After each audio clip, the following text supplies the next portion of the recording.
Le gouvernement abandonne-t-il ses pompiers?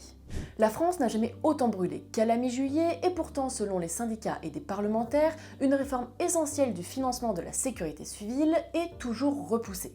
Après les incendies du début d'été, le gouvernement est largement critiqué pour sa politique de prévention et de gestion des feux. Une critique qui émerge depuis plusieurs étés, que ce soit dans la société civile que sur les bancs de l'Assemblée. Par exemple, la France Insoumise avait rappelé qu'en 2024, le gouvernement Attal avait annulé la commande de 2 Canadair pour un plan d'économie. Après le méga feu des Corbières à l'été 2025, cette commande a finalement été reprise pour 209 millions d'euros. Mais la commande a forcément pris du retard. Les 2 avions devraient être livrés fin 2032, début 2033, alors qu'initialement, ils devaient arriver en 2027. Mais pour plusieurs syndicats et parlementaires, cet exemple des Canadair n'est que la partie visible de l'iceberg.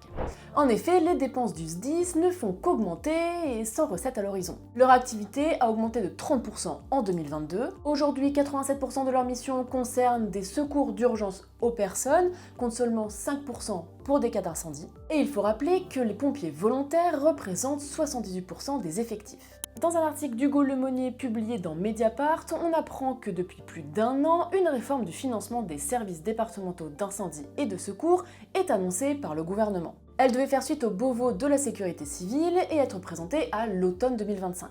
Mais le projet de loi n'est toujours pas inscrit à l'ordre du jour du Parlement. Par conséquent, des députés, à l'instar de l'écologiste Sandra Regoll, accusent l'exécutif de faire de belles promesses sans jamais agir. Toutefois, le ministre de l'Intérieur, Laurent Nunez, a dit qu'un texte de modernisation de la sécurité civile devrait être étudié à l'automne 2026. Mais aucune mesure n'a encore été présentée.